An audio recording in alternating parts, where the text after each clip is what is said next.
Assalamualaikum warahmatullahi wabarakatuh. Apa kabar kawan-kawan semua? Semoga kita semua baik-baik saja dan tetap dalam lindungan Allah Subhanahu wa taala. Sebelum itu, perkenalkan, nama saya Muhammad Rifal Al-Azhari. Saya dari Prodi Komunikasi Penyiaran Islam di STAI Tebing Tinggi Deli. Nah, saya kuliah di STAI Tebing Tinggi Deli. Video ini sengaja saya buat untuk memenuhi tugas bahasa Indonesia, yang mana dalam video ini saya akan sedikit memberikan materi tentang taubat.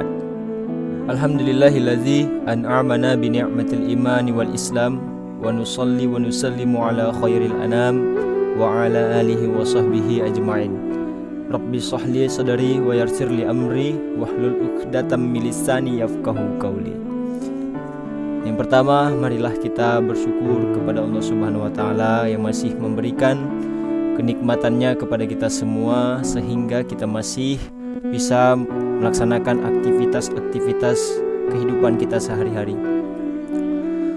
Salat serta salam tak lupa juga kita hadiahkan kepada Nabi kita Muhammad SAW, yang mana kita mengharapkan syafaatnya di yaumil akhir kelak.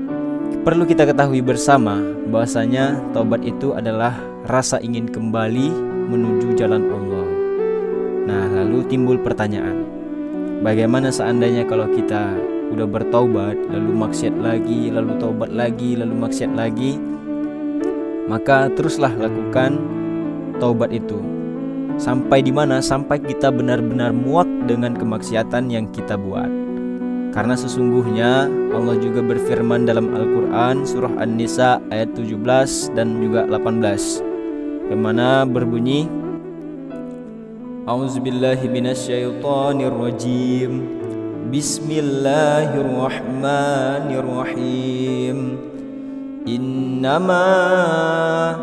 Innamat taubatu 'ala Allahi lilladzina ya'maluna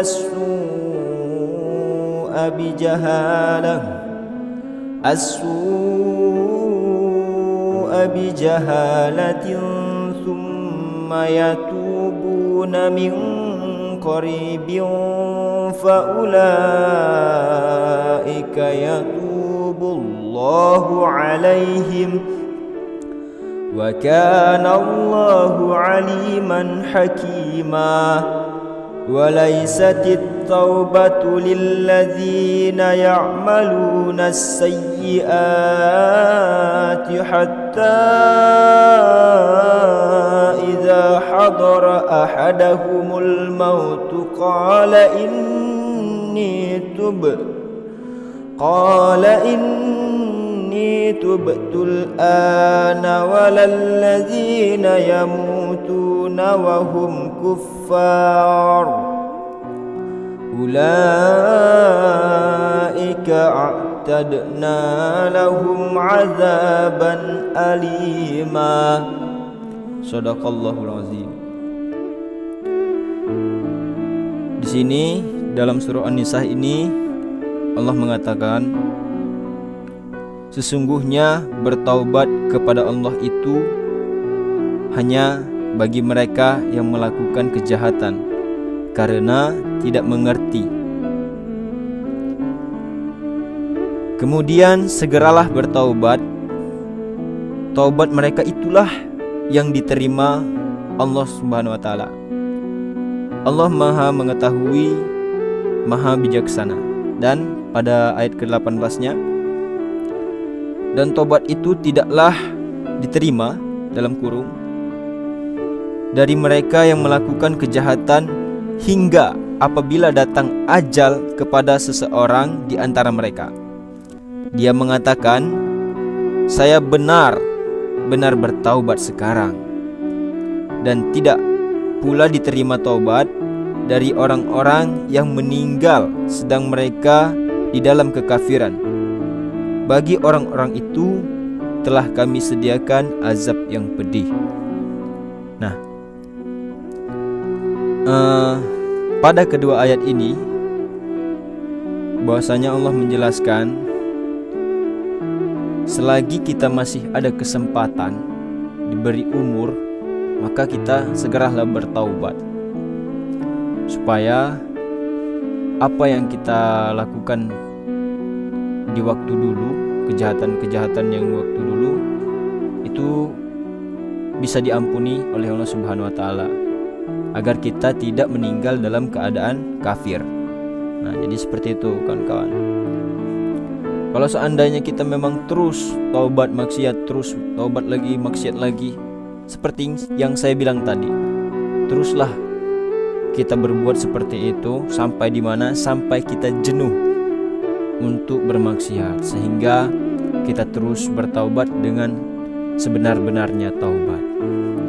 Perlu juga kawan-kawan sedikit penambahan.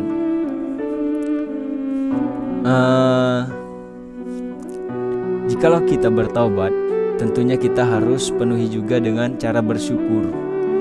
Bersyukur seperti apa? Bersyukur kita kepada Allah Subhanahu wa taala atas semua kenikmatan yang Dia berikan.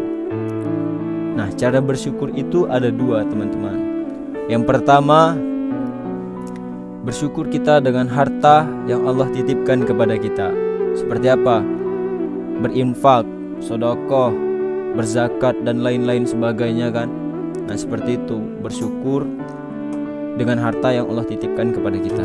Yang kedua, bersyukur dengan nikmat tubuh yang Allah berikan kepada kita. Allah berikan kita mata yang dulunya mungkin kita melihat yang tidak baik. Karena kita bertaubat, maka lihatlah yang baik-baik. Kita gunakan mata kita ini untuk melihat yang baik-baik, membaca Al-Quran, mendengar ataupun melihat video tausiah di YouTube, di Instagram, Facebook dan lain sebagainya. Nah, itu termasuk syukur. Allah berikan kita mulut yang dulunya mungkin kita selalu memaki, membicarakan keburukan orang lain. Jadi bertaubatlah, ucapkanlah yang baik-baik. Kalau kita tidak mampu mengucapkan yang baik-baik, maka lebih baik diam. Nah, seperti itu. Allah berikan kita tangan yang dulunya mungkin kita mencuri, memukuli orang lain, menampar ataupun lain sebagainya.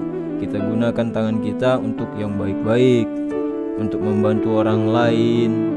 Nah, seperti itu teman-teman. Allah berikan kita kaki yang dulunya kita gunakan kaki kita untuk melangkah ke tempat-tempat yang tidak baik, maka sekaranglah waktu kita untuk bertaubat. Gunakan kaki kita untuk pergi ke masjid, sholat Jumat, dan sholat-sholat wajib yang lainnya. Nah, seperti itu. Nah, mungkin hanya itu saja yang dapat saya sampaikan. Atas semua kekurangan dalam video ini, saya mohon maaf. Kepada Allah saya mohon ampun. Wabillahi taufiq wal hidayah. Wassalamualaikum warahmatullahi wabarakatuh.